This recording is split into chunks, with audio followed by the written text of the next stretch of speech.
Nice to meet you. Nice to see you. I love your work, man. Thank you. Thank you, sir. At Wayward Pines, it's on Fox. Yeah. And good job there. And of course, Guardians and Yes. everything else you've been a part of. Really enjoy your work, including this. How did this role find its way to you?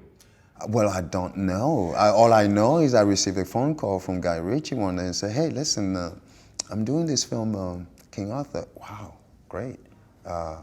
Okay, so I really want to work. Let's do something, and really want to, I want you for Bedivere. I said, Bedivere, wow, that's a great character, and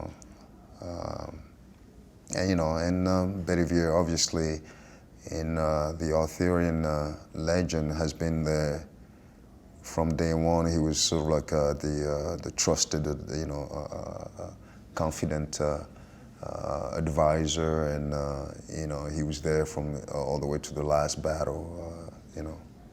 Is there pressure, though, to play such an iconic character? People, they can be considered fictional, I guess, even though they are kind of based on real type stories. Guy schooled me on all that, by the way, earlier. Oh, did he? Oh, he knows the whole Man. thing. Obviously, he should. But I'm just curious. Like, these are pretty well-known characters, Yes. as you mentioned a second ago. Any pressure to to just get it right? Not really, because here I think the pressure was more on us trying to tell a beautiful, and obviously something a little bit unusual than the norm. Again, it really has to do with it's obviously a beautiful tale, and one that most of us can identify with, and certainly that's probably one of the appeal that it has, for a story like this to be counted over and over again. But we had a completely, Guy Ritchie had a dynamic approach to this this version, and it's quite exciting.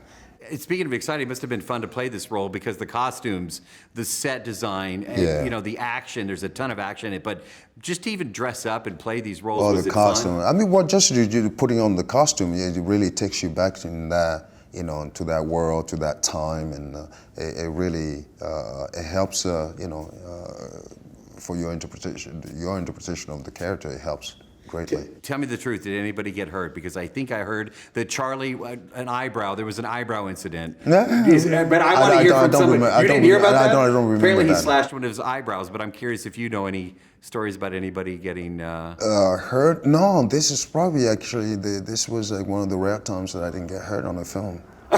Yeah, and then it was full of action, and one of the actions actually when we started, I was like, wow, it's too many people. I mean, like it's like a mass of people, this side and that side coming together, clashing, and I'm supposed to be in the mix of that, do this choreography and fight three people clearly before.